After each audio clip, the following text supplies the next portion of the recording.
Ako nga pala si Kuya Rosel Magpantay.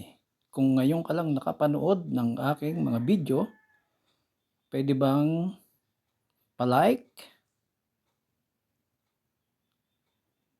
at pwede rin namang pa-share at palambing ng subscribe para lagi kang kasama sa aking mga gala. Enjoy watching! Hello guys! So, tignan natin itong ating biniling jackfruit chips sa 7-Eleven sa Saigon. Doon yung binili. Natambakan, ay nabuklat ko, di kakainin ko na. Baka manlambot pa sayang naman. So 7-Eleven, may tinda nitong ganito. Dahil nag-uubos na lang kami ng aming Federal Reserve, kaya kahit sa 7-Eleven, bumili na kami nito. Hindi, wala na rin kasing choice na makabili ka doon sa mga mura. Kaya para makabili ka din at maubos na ang iyong milyong dong, kahit 7-Eleven, patola na tayo. Nilaban na natin. So, ang pagbubukas pala nito ay dito. Yan, nakalagay dyan, open here. Bubuksan natin ang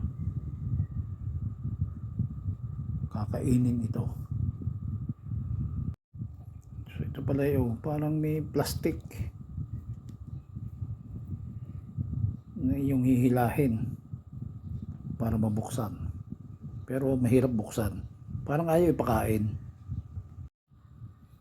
Ay nako, pambihira hindi nung aking hinila ay naputol. Kaya yan, kumuha ko ng gunting. Guguntingin na natin. Para ito ay mabuksan na. Tingnan natin ang laman.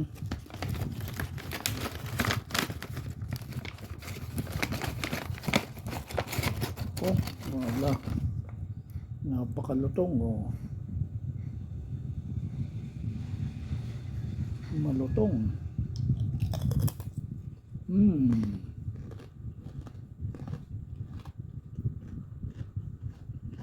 Mas masarap pala itong ganito.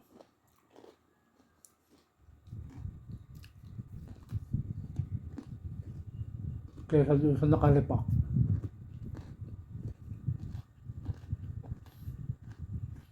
Hindi matigas kainin. Yun lang, bye-bye. Salamat. God bless. So ito na nga, titikman natin ng pangalawang ulit. Kasi tikman natin kanina.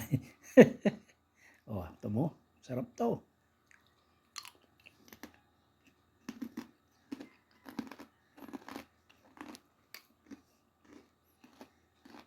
Malutong.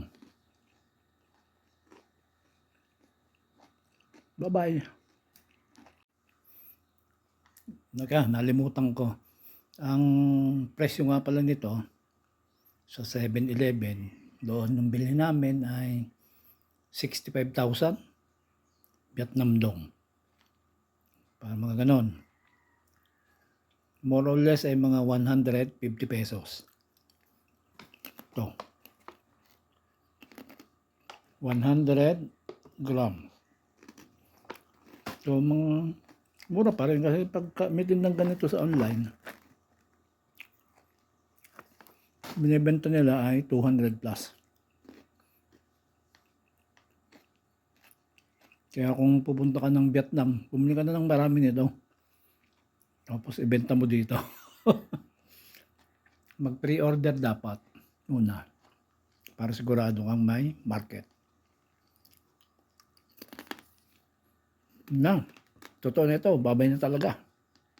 Bye-bye.